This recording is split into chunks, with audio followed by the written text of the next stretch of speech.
سبح اسم ربک الاعلی، اپنے رب کے نام کی تسبیح کیجیے، پاکی بیان کیجیے جو سب سے بلند ہے، سب سے بڑا، سب سے اونچا، وہ جس نے پیدا کیا پھر درست بنایا، وہ جس نے اندازہ ٹھہرایا پھر ہدایت بخشی، وہ جس نے چارہ اگایا پھر اس نے اسے سیاہ کوڑا کرکٹ کر دیا۔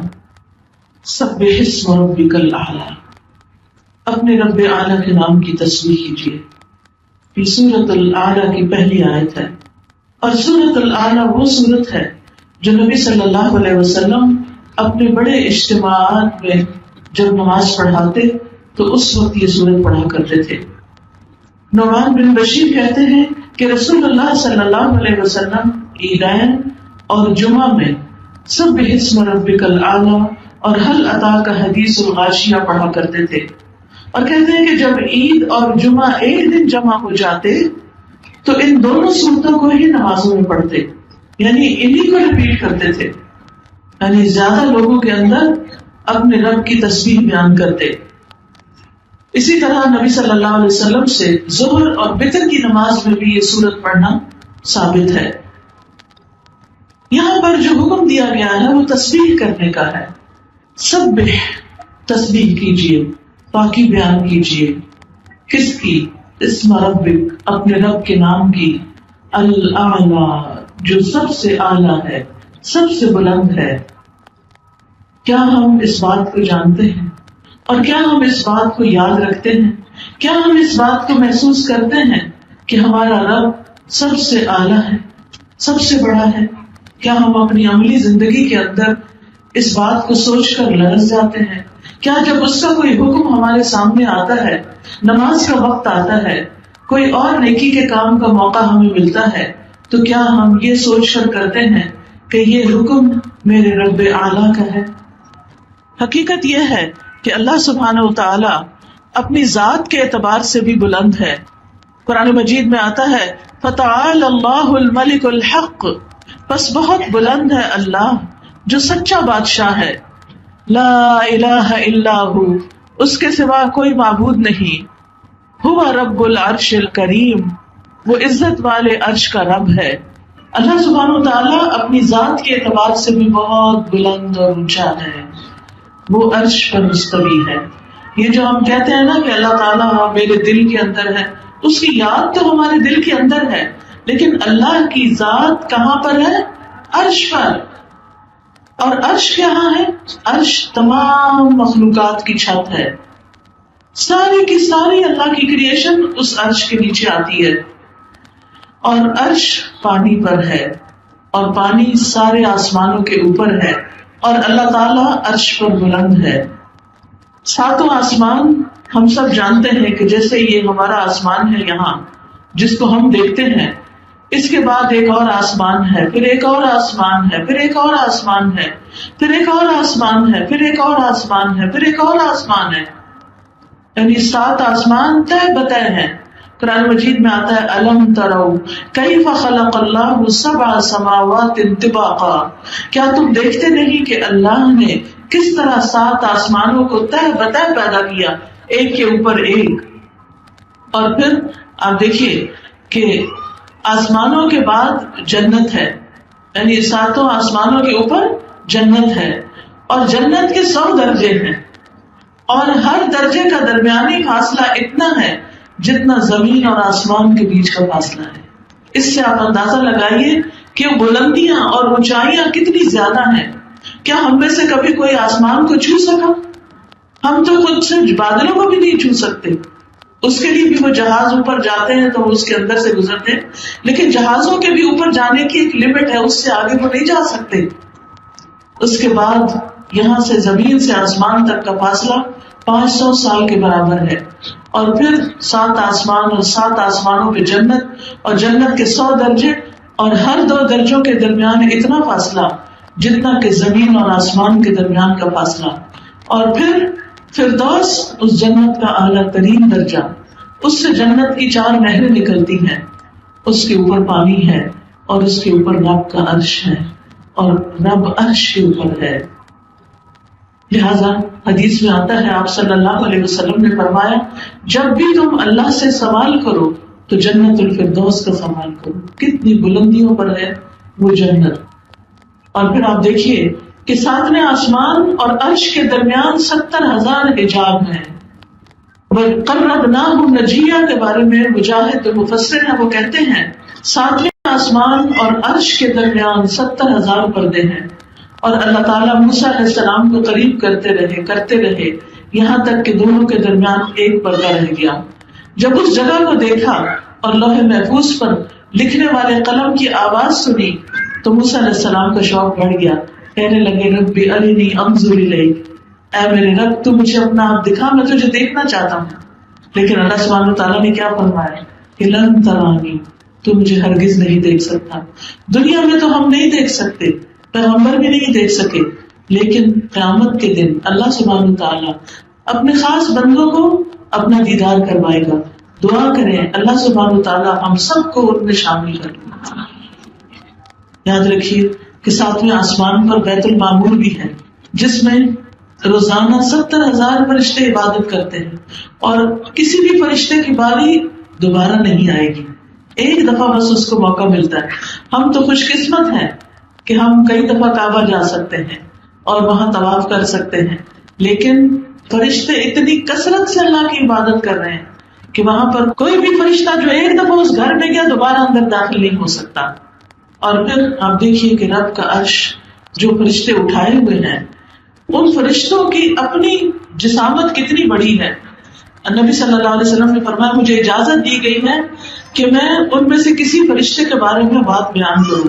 تو آپ نے فرمایا اس کی کانوں کی لو سے لے کر کندھے کے بیچ کا فاصلہ، یہ ہمارا تو یہ 2 انگلیوں کے بیچ میں آ جاتا نا، یہ کندھا اور یہ تو کندھے اور کان کی لو کے بیچ میں فرشتے کا جو فاصلہ ہے وہ 700 سال کی مسافت جتنا ہے.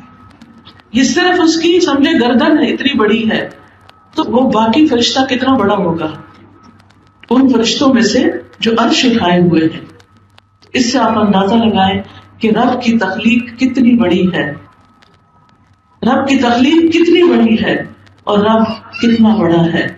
لیکن ہم اس کی بڑائی کو نہ جانتے ہیں نہ محسوس کرتے ہیں. اور آپ جانتے ہیں کہ جو عرش ہے اس کے سامنے کرسی ایک چھلے کی طرح ہے، اور کرسی کے سامنے 7واں آسمان اور زمین جو ہے وہ ایک چھوٹی سی بندری کی طرح ہے. بہرحال یاد رکھیے اللہ بہت اوپر. جب بچوں کو بھی بتائیں نا، جب وہ پوچھتے ہیں اللہ تعالیٰ کہاں ہے تو انہیں بتایا کریں اللہ تعالیٰ اوپر، اللہ تعالیٰ عرش پر. آپ دیکھیں کہ ہم سب کے دل میں جب اللہ کا خیال آتا ہے تو کیا آتا ہے کہ اللہ اوپر ہے. یہ جو ہم کہتے ہیں نا پتے پتے اور ڈالی ڈالی میں اللہ ہے، اللہ یہاں نہیں ہے. اللہ سبحانہ و تعالیٰ اپنی ذات کے اعتبار سے عرش پر ہے، پھر اپنی صفات کے اعتبار سے بھی اللہ تعالیٰ بہت بلند ہے، ہر نقص اور عیب سے پاک ہے. قرآن مجید میں آتا ہے سبحانہ وتعالی عما یقولون علوا کبیرا، کہ اللہ صاحب عرش وہ پاک ہے ان باتوں سے بہت بلند و برتر ہے جو یہ لوگ کہتے ہیں. یعنی اللہ کے ساتھ کسی اور کو شریک ٹھہراتے ہیں، بتوں کو شریک ٹھہراتے ہیں، یا انسانوں کو اس کے برابر قرار دیتے ہیں، یا فرشتوں کو خدا کی بیٹیاں قرار دیتے ہیں. یہ سب لوگوں کی من گھڑت باتیں ہیں. وہ ان سب چیزوں سے بہت بلند ہے، ہر کمزوری سے پاک ہے ہمارا رب. اللہ لا الہ الا ہو الحی القیوم لا تأخذہ سنۃ ولا نوم، کہ اللہ اس کے سوا کوئی الہ نہیں، وہ ہمیشہ سے زندہ ہے اور کائنات کی ہر چیز کو قائم رکھنے والا ہے. نہ اس پر اونگ آتی ہے اور نہ اس کو نیند آتی ہے. یعنی اللہ تعالیٰ سوتا نہیں ہے اور یہ اس کی قوت کی علامت ہے، اور اپنی مخلوق کی مسلسل نگہداشت کر رہا ہے. اللہ تعالیٰ کو کوئی تھکاوٹ لاحق نہیں ہوتی. اللہ تعالیٰ کسی کے سامنے ہارتے نہیں، عاجز نہیں، کمزور نہیں. اللہ تعالیٰ کبھی غافل نہیں ہوتے. اللہ تعالیٰ کسی پر ظلم نہیں کرتے. یعنی وہ تمام عیب اور نقص جو انسانوں کے اندر پائے جاتے ہیں یا اور مخلوقات کے اندر کمزوریاں پائی جاتی ہیں، یاد رکھیے اللہ تعالیٰ ان سب سے بہت اونچا اور بلند ہے. اس لیے ہمیں اسی کے نام کی پاکی بیان کرنی چاہیے. سبح اسم ربک الاعلی، تو جب بھی ربک الاعلی پڑھے تو دل میں خیال نہ آئے کہ وہ اپنے بلند عرش پر ہے، اور پھر وہ اپنی صفات کے اعتبار سے بھی بہت بلند ہے۔ یاد رکھیے یہ جو تسبیح کرنا ہے، اللہ کی پاکی بیان کرنا ہے، یہ کوئی معمولی عمل نہیں ہے۔ یہ تسبیح ہماری تقدیر بدل دیتی ہے۔ تسبیح جو ہے یہ بہت غموں کا علاج ہے، دکھوں کا علاج ہے، پریشانیوں کا حل ہے، کہ جب انسان اپنی زبان سے یہ کہتا ہے کہ میرا رب پاک ہے، اس کا ہر فیصلہ صحیح ہے، وہ کسی پہ ظلم نہیں کرتا، اس کا نام پاک ہے، اس کی ذات پاک ہے، اس کے افعال پاک ہیں، وہ ہر نقص سے پاک ہے، تو اس سے انسان اللہ سبحانہ وتعالیٰ کو راضی کرتا ہے، اللہ کو خوش کرتا ہے۔ کسی کا کہنا ہے میں نے قرآن میں تسبیح کو تلاش کیا تو مجھے حیرت ناک چیز کا احساس ہوا۔ بہت عجیب بات دیکھی میں نے کہ تسبیح سے تو تقدیر بھی بدل جاتی ہے، جیسا کہ یونس علیہ السلام کے واقعے میں ہے۔ اللہ تعالیٰ فرماتے ہیں فَلَوْلَا أَنَّهُ كَانَ مِنَ الْمُسَبِّحِينَ لَلَبِثَ فِي بَطْنِهِ إِلَى يَوْمِ يُبْعَثُونَ، اگر یہ بات نہ ہوتی کہ بے شک وہ تسبیح کرنے والوں میں سے تھا تو یقیناً اس کے پیٹ میں، یعنی مچھلی کے پیٹ میں اس دن تک رہتا جس میں لوگ اٹھائے جائیں گے۔ یعنی یونس علیہ السلام کو اللہ نے تکلیف سے نجات کیوں دی؟ کیونکہ انہوں نے کیا پڑھا تھا؟ تسبیح پڑھی تھی۔ کون سی تسبیح؟ لا الہ الا انت سبحانک انی کنت من الظالمین۔ اللہ تعالیٰ فرماتے ہیں اگر وہ یہ تسبیح نہ پڑھتے تو مچھلی کے پیٹ میں ہی رہتے۔ اس تسبیح کی وجہ سے وہ مشکل سے نکل آئے۔ اور ہمارے لیے بھی کیا حکم ہے کہ فَنَجَّيْنَاهُ مِنَ الْغَمِّ وَكَذَلِكَ نُنْجِي الْمُؤْمِنِينَ، ہم نے یونس علیہ السلام کو غم سے نجات دی، اس تسبیح کی وجہ سے ان کا غم دور کر دیا، اور ہم مومنوں کو بھی اسی طرح نجات دیتے ہیں۔ لہذا جس شخص کے دل میں کوئی غم ہے، کوئی پریشانی ہے، کوئی دکھ ہے، کوئی تکلیف ہے، وہ کیا پڑھا کرے؟ پڑھیے لا الہ الا انت سبحانک انی کنت من الظالمین۔ اس کا مطلب کیا ہے؟ لا الہ الا انت، تیرے سوا کوئی الہ نہیں، سبحانک تو پاک ہے، تیرا کوئی قصور نہیں، تیری غلطی نہیں، تیرا کوئی فیصلہ غلط نہیں، انی کنت من الظالمین، بے شک میں ظالموں میں سے، میری غلطی ہے۔ تو بندہ جب رب کے سامنے اپنی غلطیوں کی معافی مانگ لیتا ہے، اپنی غلطی کا اعتراف کر لیتا ہے، جو کہ ایک مشکل کام ہوتا ہے، تو انسان رب کے قریب ہو جاتا ہے۔ یعنی عام طور پہ ہم سے گناہ ہوتے ہیں تو پھر جب کوئی مصیبت آتی ہے ہمارے گناہوں کی وجہ سے تو ہم کہتے ہیں کہ پتہ نہیں کس گناہ کی سزا ملی ہے، میں نے تو کبھی کوئی غلط کام کیا ہی نہیں، اپنی پاکی بیان کرنا شروع کر دیتے ہیں، اپنے آپ کو معصوم ثابت کرنے لگتے ہیں، ڈھونڈے تو ہمیں اپنے اندر کوئی غلطیاں نظر نہیں آتی، حالانکہ ہر انسان کی غلطیاں دوسرے کو اچھی طرح نظر آ رہی ہوتی لیکن ہمیں خود نظر نہیں آ رہی ہوتی۔ تو اس لیے بہت ضروری ہے کہ ہم اللہ کی تسبیح کرنے والوں میں شامل ہو جائیں۔ اللہ کے نیک بندے جو تھے وہ تسبیح کیا کرتے تھے۔ داؤد علیہ السلام کے ساتھ پہاڑ بھی تسبیح کرتے، پرندے بھی تسبیح کرتے تھے۔ تسبیح ہی وہ ذکر ہے کہ جس کو داؤد علیہ السلام جب کرتے تو باقی مخلوق بھی ساتھ کرتی۔ وَسَخَّرْنَا مَعَ دَاوُودَ الْجِبَالَ يُسَبِّحْنَ وَالطَّيْرَ، ہم نے داؤد علیہ السلام کے ساتھ پہاڑوں کو مسخر کر دیا جو تسبیح کرتے تھے۔ یاد رکھیے اللہ کی ساری مخلوق تسبیح کرتی ہے۔ قرآن مجید میں آتا ہے أَلَمْ تَرَ أَنَّ اللَّهَ يُسَبِّحُ لَهُ مَنْ فِي السَّمَاوَاتِ وَالْأَرْضِ، کیا تم دیکھتے نہیں کہ اللہ کے لیے تسبیح کر رہے ہیں وہ سب جو آسمانوں میں ہے اور جو زمین کے اندر، سب تسبیح کر رہے ہیں۔ سمندر میں مچھلیاں بھی تسبیح کرتی ہیں اللہ کی، زمین میں چونٹیاں اپنے بلوں میں اللہ کی تسبیح کرتی ہیں، اللہ کی پاکی بیان کرتی ہیں، باقی بھی پرند شرند حیوانات سارے اپنے رب کی پاکی بیان کرتے ہیں، اپنے رب کی تسبیح کرتے ہیں۔ موسیٰ علیہ السلام، زکریا علیہ السلام، یہ سب اپنے رب کی تسبیح کرتے تھے۔ موسیٰ علیہ السلام نے تو خاص دعا مانگی تھی کہ اللہ میرے بھائی کو میرے کام میں شریک کر دے، اس کے ذریعے میری قوت مضبوط کر دے، کہیں نسبحک کثیرا، تاکہ ہم کثرت سے تیری تسبیح بیان کریں۔ تو اس سے پتہ چلتا ہے کہ تسبیح تھوڑی بہت ہی نہیں، زیادہ تسبیح کرنی چاہیے۔ ہمارے دن کے کلام کا اکثر حصہ تسبیح میں گزرنا چاہیے، کیونکہ اہل جنت بھی وہاں تسبیح کریں گے، تو وہ جنت میں جانے والی صفات دنیا میں پہلے اختیار کریں تاکہ اللہ سبحانہ وتعالیٰ اپنی رحمت سے ہمیں وہاں لے جائے۔ وہاں دعواہم فیہا سبحانک اللہم وتحیتہم فیہا سلام، ان کی دعا اس میں ہوگی سبحانک اللہم، پاک ہے تو اے اللہ، اور ان کی آپس کی دعا سلام ہوگا، یعنی ایک دوسرے کو سلام کریں گے اور رب کی تسبیح بیان کریں گے۔ آسمان و زمین کی ہر چیز اللہ کی تسبیح کرتی ہے، کیونکہ تمام مخلوق کے رزق کی کنجی بھی تسبیح ہے۔ اللہ کے نبی نوح علیہ السلام کی وفات کا وقت جب آیا تو انہوں نے اپنے بیٹے سے فرمایا کہ میں تمہیں ایک وصیت کر رہا ہوں، سبحان اللہ و بحمدہ کا ورد کرتے رہنا، کیونکہ یہ ہر چیز کی نماز ہے اور اسی کے ذریعے مخلوق کو رزق ملتا ہے۔ لہٰذا وہ بہنیں جو رزق کی تنگی کا شکار ہیں یا اس کے لیے پریشان ہوتی ہیں، یا کسی کا بھی کاروبار کا کوئی مسئلہ ہے، یا جاب کا کوئی مسئلہ ہے، یا گھر میں پیسے کی تنگی ہے، یا برکت نہیں ہے، تو تسبیح کی کثرت کر دیں، اللہ تعالیٰ فراوانی عطا کرے گا۔ پھر آپ دیکھیے حاملین عرش فرشتے جو ہیں، فرشتے جو عرش اٹھائے ہوئے ہیں، وہ بھی تسبیح بیان کرتے ہیں، الذین یحملون العرش ومن حولہ یسبحون بحمد ربہم، جو فرشتے عرش اٹھائے ہوئے ہیں اور جو اس کے ارد گرد ہیں، چاروں طرف ہیں، وہ سب اپنے رب کی حمد کے ساتھ اس کی تسبیح بیان کرتے ہیں۔ وَتَرَى الْمَلَائِكَةَ حَافِّينَ مِنْ حَوْلِ الْعَرْشِ يُسَبِّحُونَ بِحَمْدِ رَبِّهِمْ، آپ دیکھیں گے کہ فرشتے عرش کے گرد حلقہ بنائے ہوئے اپنے پروردگار کی تعریف کے ساتھ تسبیح کر رہے ہیں۔ تو ہم سب کو بھی کیا کرنا چاہیے؟ تسبیح کرنی چاہیے۔ نبی صلی اللہ علیہ وسلم کثرت کے ساتھ سبحان اللہ و بحمدہ، استغفر اللہ و اتوب الیہ پڑھا کرتے تھے، اور بہترین کلام وہ ہے کہ جس میں اللہ کی تسبیح بیان کی جائے۔ بے شک اللہ کو سب سے محبوب کلام یہ ہے کہ بندہ کہے سبحانک اللہم و بحمدک و تبارک اسمک و تعالی جدک و لا الہ غیرک۔ تو جب انسان تسبیح کرتا ہے تو اللہ کے ہاں قربت پاتا ہے، فضیلت پانے کا آسان راستہ ہے۔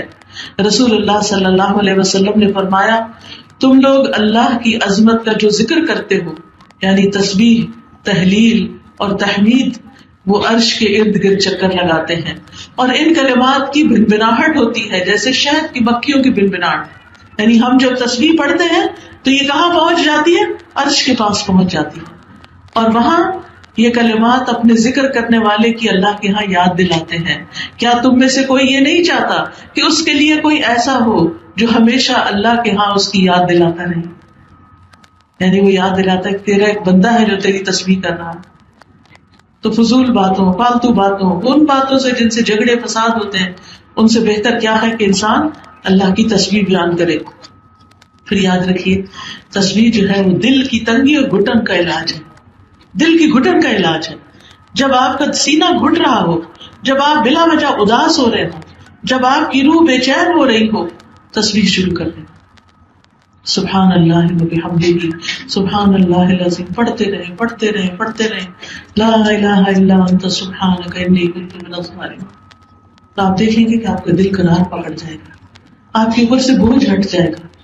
اور خاص طور پر جب لوگ آپ پہ باتیں بنائیں، ہوتا ہے نا کہ ہر وقت انسان کو لوگوں کا ڈر ہوتا ہے، اچھا کھانا اچھا نہیں بنا، لوگ باتیں بنائیں گے، میں نے اس شادی میں کپڑے پرانے پہن لیے، لوگ باتیں بنائیں گے، میں نے اپنی بہو کو یہ نہیں دیا تو لوگ باتیں ہر وقت ہمیں لوگوں کی باتوں کا ڈر ہوتا ہے، جس کی وجہ سے ہم اللہ کی فرما برداری نہیں کرتے، اللہ کی اطاعت نہیں کرتے، اللہ کے آگے جھکتے نہیں کہ لوگ کیا کہیں گے۔ تو اس کا علاج بھی کیا ہے کہ انسان اپنے رب کی تسبیح کرے، سبحان اللہ و بحمدہ، سبحان اللہ العظیم۔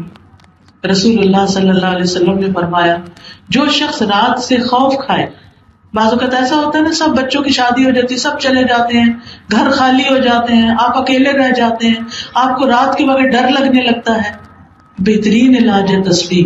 نبی صلی اللہ علیہ وسلم نے فرمایا، جو رات سے خوف کھائے کہ وہ اسے پریشان کرے گی، یا مال خرچ کرنے سے بخل کرے، یعنی اس کو صدقہ کرنے کو دل نہیں چاہتا، یا دشمن سے مقابلہ کرنے سے ڈرے، تو اس کو اس قول کی کثرت کر دینی چاہیے، سبحان اللہ و بحمدہ، کیونکہ یہ اللہ کے نزدیک سونے کا پہاڑ اللہ عز و جل کے راستے میں خرچ کرنے سے زیادہ محبوب ہے۔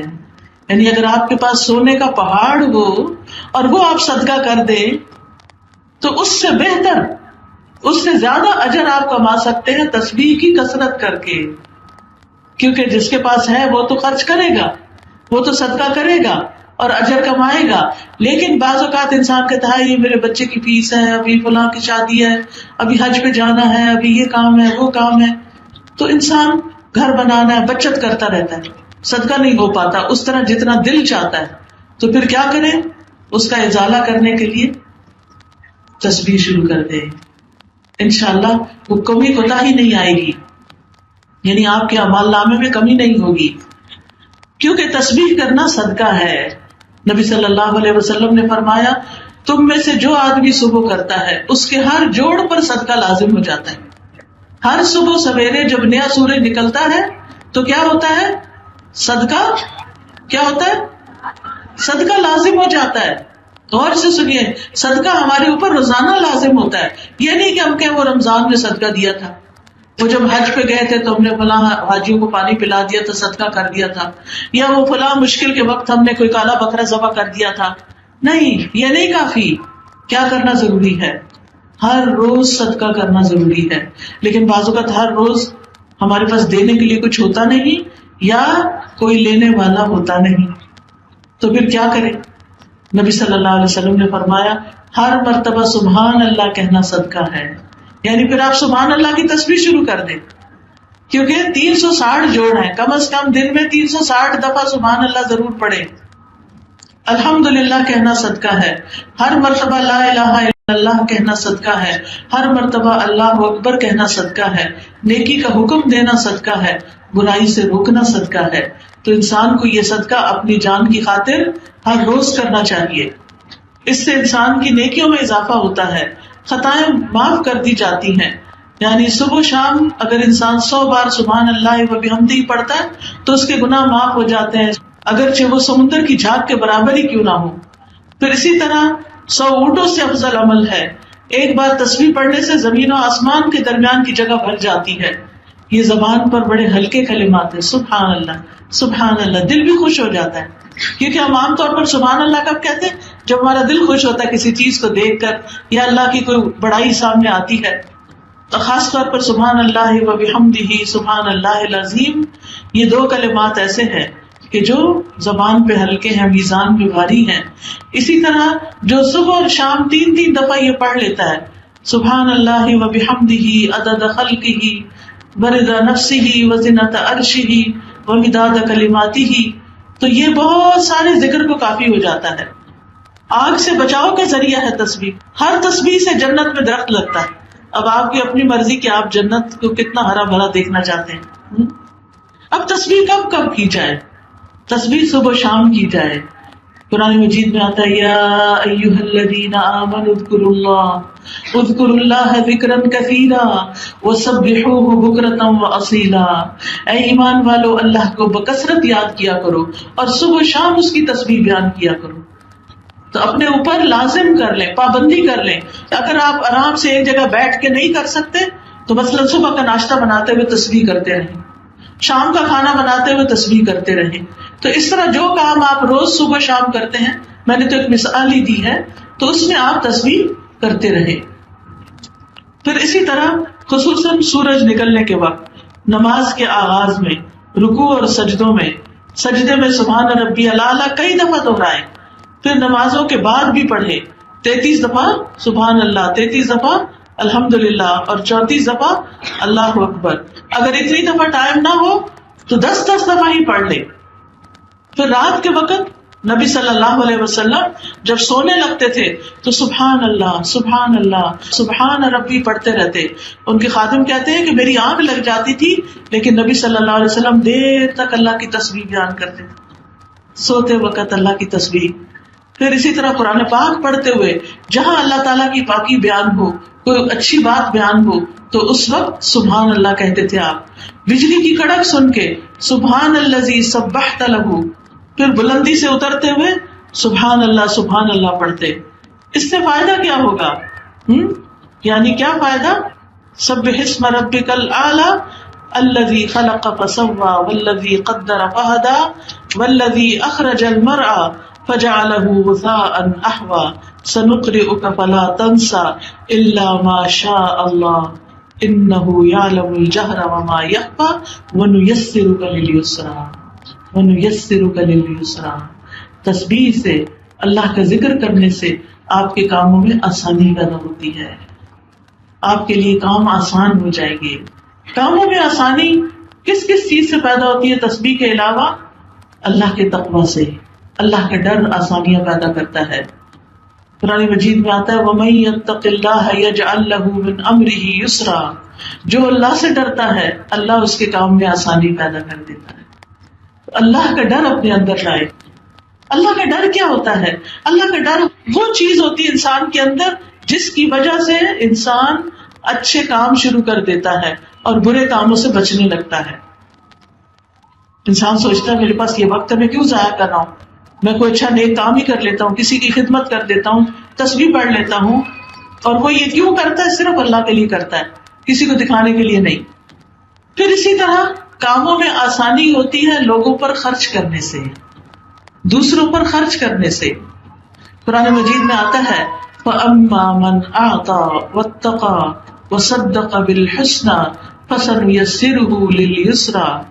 پھر جس نے اللہ کی راہ میں مال دیا اور پرہیزگاری اختیار کی اور بھلی باتوں کی تصدیق کی تو ہم اسے آسان راستے پر چلنے کی سہولت دیں گے. جس سے کیا پتہ چلتا ہے؟ جو دیتا ہے، جو اللہ سے ڈرتا ہے اور سچی بات کو سچ مانتا ہے، قرآن کی بات کو سچ مانتا ہے، جو سچ مانتا ہے اس پر عمل کر لیتا ہے نا. پھر اسی طرح آسانیاں ہوتی ہیں جب انسان کسی کے لیے آسانی پیدا کرتا ہے چھوٹی چھوٹی چیزوں میں. کوئی آپ کے ساتھ بیٹھا ہے، آپ کو پتا ہے کہ تنگ ہو رہا ہے، آپ اس کے لیے ذرا سی جگہ کھلی کر دیں. کسی کے راستے میں کوئی چیز پڑی ہے اس کو ہٹا دیں. کسی کو کوئی بات سمجھ نہیں آئی اس کو سمجھا کے دہرا کے آسان کر دیں اس کے لیے.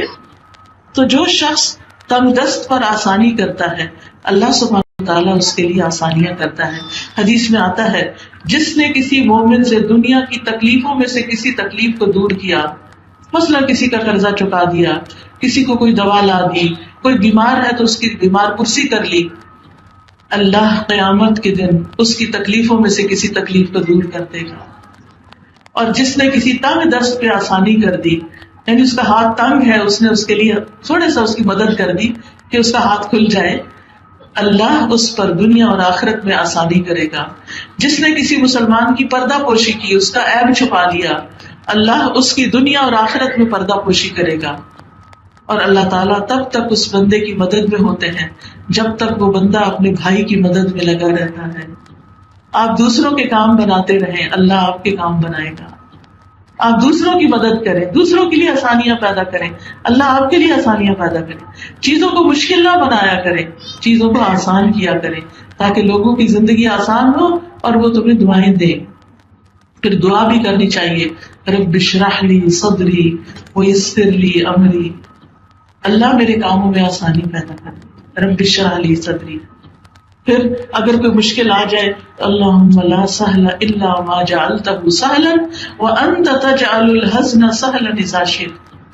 کوئی بیمار ہے گھر میں، ابھی میں آ رہی تھی، ایک بچی نے بتایا کہ اس کی والدہ کے ایکسیڈنٹ ہو گیا، وہ کوما میں چلی گئی ہیں. اللہ ان کے لیے آسانی کرے اور ان کو صحت عطا کرے.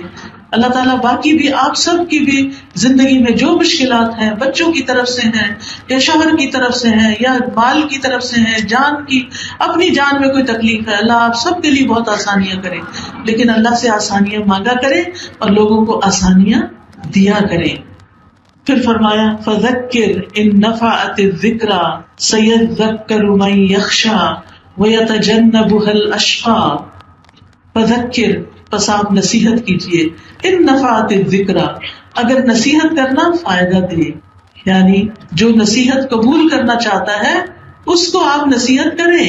سَيَذَّكَّرُ مَن يَخْشَىٰ، ضرور نصیحت پکڑے گا جو ڈرتا ہے. بار بار اللہ سے ڈرنے کی بات ہو رہی، کیونکہ یہ تقوی ہی نیک اعمال کی بنیاد ہے. اللہ کا ڈر ہے جو بندوں کو سیدھا رکھتا ہے اور ٹیڑھا ہونے سے بچاتا ہے اور دوسروں کے اوپر ظلم زیادتی سے بچاتا ہے. وَيَتَجَنَّبُهَا الْأَشْقَىٰ، اور بدبخت اس سے کنارہ کشی کر لے گا، وہ نصیحت قبول نہیں کرے گا. یاد رکھیے جب کوئی ہمیں نصیحت کرے اور ہم آگے سے بگڑے تو یہ بدبختی کی علامت ہے، کیونکہ یہاں پر کیا فرما رہے اللہ تعالیٰ، وَيَتَجَنَّبُهَا الْأَشْقَىٰ، جو سب سے بڑا بدبخت ہے وہ نصیحت سے منہ موڑ لے گا. ماں نصیحت کر رہی ہے بچی کو شرم و حیا کی، اچھا لباس پہننے کی، حجاب کرنے کی، اور بچی آگے سے بگڑنا شروع کر دے تو یہ خوش قسمتی کی بات نہیں ہے. ماں باپ کو ستانا بھی ہے اور اللہ کی نافرمانی کرنا بھی ہے اس میں. تو ایمان والوں کو کیا حکم ہے؟ وَذَكِّرْ فَإِنَّ الذِّكْرَىٰ تَنفَعُ الْمُؤْمِنِينَ. نصیحت مومنوں کو فائدہ دیتی ہے. اور حدیث میں آتا ہے مومن کو اس حال میں پیدا کیا گیا ہے کہ وہ آزمائش میں مبتلا ہونے والا، توبہ کرنے والا اور بھولنے والا ہوتا ہے. یعنی وہ لوگوں کے برے سلوک نہیں یاد رکھتا. جب اسے نصیحت کی جاتی ہے وہ نصیحت قبول کر لیتا، اس کو مائنڈ نہیں کرتا، دل میں لگا کے بیٹھ نہیں جاتا. اور نصیحت کرنے کے لیے سب سے بہترین چیز قرآن ہے. فرمایا فذکر بالقرآن من یخاف وعید. سو اس قرآن کے ساتھ اس شخص کو نصیحت کرو جو میرے عذاب کے وعدے سے ڈرتا ہے. لیکن نصیحت کس کو فائدہ نہیں دیتی؟ غافل دلوں کو فائدہ نہیں دیتی، منہ موڑ جانے والوں کو، انکار کرنے والوں کو فائدہ نہیں دیتی. اور نصیحت قبول نہ کرنے کا انجام کیا ہے کہ ہو سکتا ہے کہ انسان پھر کسی شرک میں پڑ جائے، کسی بدعت میں پڑ جائے، کسی کبیرہ گناہ میں پڑ جائے اور وہ آخر کار اس کو جہنم میں لے جائے. تو اس بات سے ڈرنا چاہیے. جب کوئی کہنا کہ ایسا نہ کرو شرک ہے، صرف اللہ سے مانگو کسی اور سے نہ مانگو، صرف اللہ کے آگے سجدہ کرو کسی اور کے آگے نہ، جو قبروں کے آگے مت سجدہ کرو، تو نصیحت قبول کر لینی چاہیے، خاص طور پر جو قرآن کے ساتھ نصیحت کی گئی ہو. اسی طرح کوئی اگر کہ ماں باپ کی بات مانا کرو، تو آپ کو پتا ہے نا کہ کبیرہ گناہوں میں اللہ کے ساتھ شرک کے بعد سب سے بڑا گناہ ماں باپ کو ستانا ہے، ماں باپ کی نافرمانی کرنا ہے. تو پھر ایسے بدبختوں کے لیے کیا ہے، پھر ان کی اکڑ تو وہی اسی آگ میں جا کے ٹوٹے گی.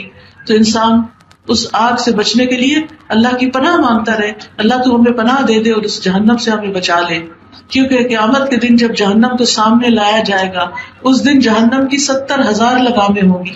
70,000 لگامیں، یعنی ایک ایک لگام کو 70,000 فرشتے پکڑ کے کھینچ رہے ہوں گے اور وہ سرکش ہو رہی ہوگی، آؤٹ آف کنٹرول ہو رہی ہوگی. پھر جہنم کے کنارے سے گہرائی کا فاصلہ کتنا ہے؟ جیسے کنویں کا کنارہ ہوتا ہے تو نیچے کتنا فاصلہ ہے.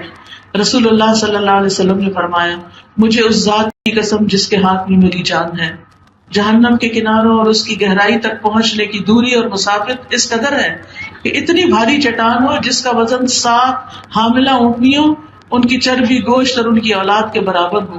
اگر اسے جہنم کی منڈیر سے نیچے گرایا جائے تو وہ اس کے پیندے تک 70 سال میں پہنچے گا. وہ پتھر 70 سال میں پہنچے گا. اتنا نیچے اندھیری جہنم، اتنا تو نکلے گا کون نکل سکتا اس میں سے؟ تو اس لیے انسان کو توبہ کرنی چاہیے، اللہ سے ڈرتے رہنا چاہیے اور اس آگ سے بچنے کی فکر کرنی چاہیے. قیامت کے دن سورج اور چاند دونوں دوزخ میں لپٹے ہوئے ہوں گے تاکہ اس کی گرمی کو اور بھڑکایا جا سکے. پھر ایک ایک شرارہ جو ہے وہ ایک ایک محل کی طرح ہوگا، شرارہ صرف اس کا ایندھن انسان اور پتھر ہوں گے. ایک جہنمی کا سانس 1,00,000 لوگوں سے زیادہ کو جلا سکتا ہے، اتنی سخت ہے اس کی گرمی. نبی صلی اللہ علیہ وسلم نے فرمایا اگر اس مسجد میں 1,00,000 یا زیادہ لوگ بیٹھے ہوں اور ان میں ایک جہنمی آدمی ہو اور وہ سانس لے لے اور اس کی سانس سب کو پہنچے تو اس کے اثر سے مسجد سمیت سارے لوگ جل جائیں. پھر یہ کہ جہنم کے صاحبان چاروں طرف ہوں گے، جیسے مارکی دیکھنے چاروں طرف، جہنم میں بھی چاروں طرف اس کے دیواریں ہوں گی اور اوپر بھی اور نیچے بھی، بچھونا بھی جہنم، اوڑھنا بھی جہنم. اور پھر اس جہنم کی خصوصیت کیا ہے کہ جب وہ دھیمی ہونے لگے گی اس کو اور بھڑکا دیا جائے گا، یعنی اس کی آگ ہلکی نہیں ہوگی. دنیا کی آگ تو یہ ہوتی نا جل جل کے ختم ہو جاتی. پھر فرمایا ثم لا يموت فيها ولا يحيا، پھر وہ اس دن نہ مرے گا اور نہ جیے گا. جہنم میں مر نہیں سکے. دنیا میں تو اگر کوئی زیادہ جل جائے تو مر جاتا ہے جل کے، لیکن اس میں سے کوئی بھی بچ نہ سکے گا، یعنی زندہ ہی زندہ رہے گا، وہ موت نہیں آئے گی اس کو.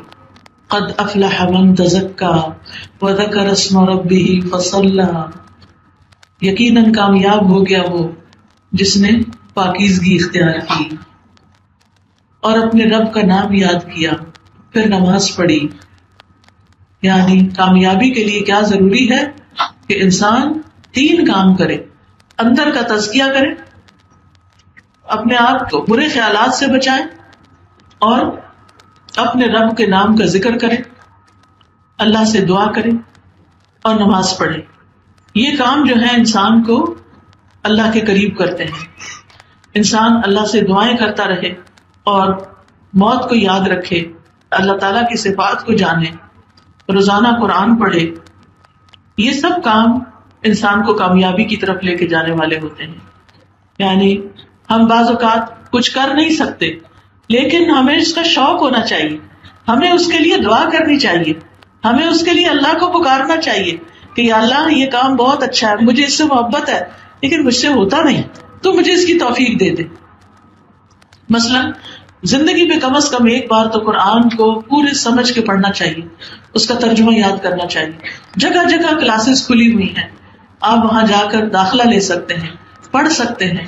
اپنے ہفتے کا کچھ دن، 1 دن 2 دن 3 دن 4 دن، جتنا آپ آسانی سے ٹائم نکال سکیں آپ قرآن کی کلاسز میں شریک ہو. اور پھر اس کے بعد یہ کہ اللہ تعالیٰ سے دعا کریں. اگر نہیں سبب بن رہا تو اللہ سے دعا کریں، سچی تڑپ پیدا کریں، اللہ سبحانہ و تعالیٰ ضرور کامیابی عطا کرے گا. پھر اسی طرح اپنے اعمال کو صرف اللہ کے لیے خالص کریں اور چھپ چھپ کر اللہ کے سامنے نیکیاں کریں. بندوں سے اپنی نیکیوں کو چھپائیں. کہتے ہیں کہ بندوں سے نیکیاں اس طرح چھپانی چاہیے جیسے ہم اپنے عیب چھپاتے ہیں. ہم بندوں سے اپنے عیب بہت چھپاتے ہیں. اگر ہماری کوئی برائی کسی کے سامنے کر دے تو ہم مائنڈ کر جاتے ہیں کہ تم نے سب کے سامنے کیوں کہا. اگر کوئی ہمارا کوئی ایسا برے کام کا راز کھول دے تو اس پر بھی ہم ناراض ہوتے ہیں. تو اسی طرح ہمیں اپنی نیکیاں بھی چھپانی چاہیے.